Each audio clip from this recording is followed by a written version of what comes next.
Mr. Chef Uncle.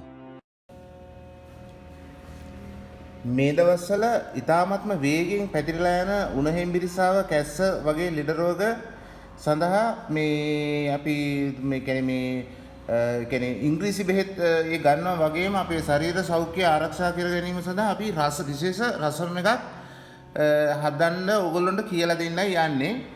ඉතින් මේකේ ඉස්සෙල්ලාම අපි මේ අරගෙන තියෙන අමුද්‍රව්‍ය ටික කියන්නම්. මෙතන කොත්තමල්ලියට අරගෙන තියෙනවා. මෙතන ලොකු ඉඟුරු කෑල්ලක් අරන් තියෙනවා. මේකෙන් කොටසක් තමයි අපි ගන්නෙ.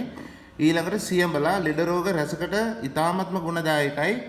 ඒ වගේම මෙතන අරන් තියෙනවා සූදුරු මහදුරු සහ ගම්මිරිසැට. ගම්මිරිසැට පොඩ්ඩක් අඩුවෙන් සූදුරු මහදුරු සම වගේ. ඊට පස්සේ මෙතන කොත්තමල්ලි කොළ ටිකක් අරන් තියෙනවා. මෙතන සුදු ලුණු ග්‍රෑම් 100ක් විතර අරන් තියෙනවා. මෙතන වේලිච්ච මිරිස් කාල් 4ක් විතර අරන් තියෙනවා. මෙතන වැල් පෙනල කොළ ටිකක් අරගෙන තියෙනවා. ඊට පස්සේ අපි මේ ටික ඔක්කොම එකතු කරගෙන මේ රසම් එක හදන විදිහ බලමු.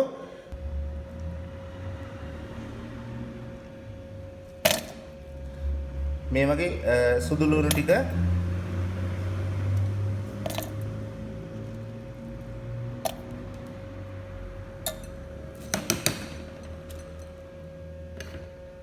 ඊට පස්සේ අර කොත්තමල්ලි සූදුරු මහදුරු ඒ ටික ඔක්කොම මේ බ්ලෙන්ඩර් කප් එකකට දාගන්න. දැන් ඉස්සර නම් වංගෙඩි වල එහෙම කොටලා තමයි ගත්තේ. දැන් ඉතින් ලේසි ක්‍රම තියෙනවනේ.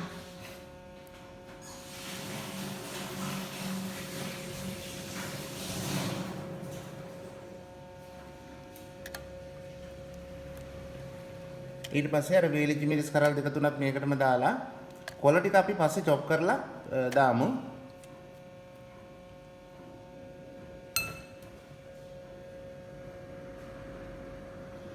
ඉඟුරු කෑලි ටිකත් මේ වගේ මේකට එකතු කරගමු.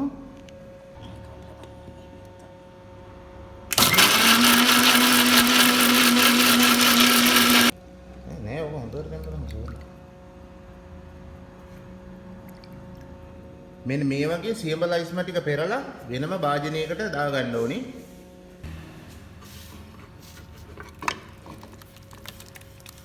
අපි එහෙනම් මේ අඹරගත්ත පේස්ට් එක මේකට දාලා සියලුම දේවල් මේකට දාන්න ඕනේ. වතුරත් ආයේ පස්සේ කවලම් කරන්න නැති වෙන්න අවශ්‍ය ප්‍රමාණය 8 දිනාද 5 දිනාද 10 දිනාද ඉන්නේ.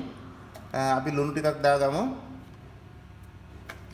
ඒ ඉන්න ප්‍රමාණය හැටියට අවශ්‍ය දේවල් ටික ඔක්කොම මේකට දාලා කහකුඩු චූට්ටක් දානවා. අපි මේකේ එකක් විස ඒ කියන්නේ විස නැසන ගුණය තියෙන නිසා, අනිත් එක මේක නිකන් අර කළු පාට ගතියක් එන හින්දා පොඩ්ඩ ලා කහ පාට ගතියක් වගේ එන්න අර බ්ලෙන්ඩර් කප් එකත් හොදලා මේ විදිහට වතුර ටික දාගන්න මේකටම. අපි සාමාන්‍යයෙන් මෙතන 8 දෙනෙකුට වගේ ෆැමිලි එකකට තමයි ඔයාලට හදලා පෙන්නන්නේ.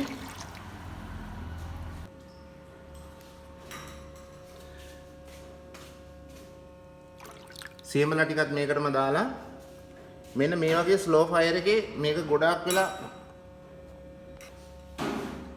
තැම්බෙන්න තියන්න ඕනේ. ඊට පස්සේ මේක මේ හැඳි ගන්න එපා. ඇතුලෙන් බෙහෙත් ටික ඔක්කොම සුදු ලුණු, සූදුරු මහදුරු, කොත්තමල්ලි, ගම්මිරිස් මේ හැම දෙයක්ම ඇතුලෙන් තැම්බිලා මේක යන්තම් බුබුල දාලා පුපුරන්න ඔන්න මෙන්න එනකොට ගින්දර සම්පූර්ණයෙන් ඕෆ් කරලා කවලම් කරන්න ඕනේ. නැත්තම් මේකේ තියෙන සුවඳ සම්පූර්ණයෙන්ම එළියට වාෂ්ප වෙලා යනවා. අපි එනම් මේක උතුරන්න දීලා පොඩ්ඩක් තැම්බෙන්න දීලා පොඩ්ඩක් ඉමු.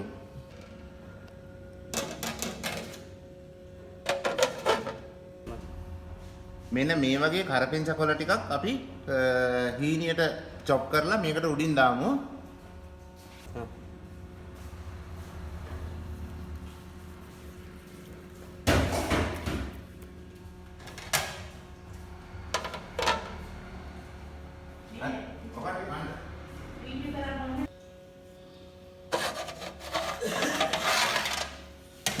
මෙන්න මේ ගානට උතුරනකොට ටක් ගාලා ගින්දර ඕෆ් කරන්න. මොකද මේකේ තියෙන සුවඳ නැත්තම් සම්පූර්ණයෙන්ම නැති වෙනවා. ගින්දර ඕෆ් කරලා මෙහෙමම වහලා තියන්න ටික වෙලාවක්. අපි දැන් රසම එක එහෙනම් අයින් කරගමු.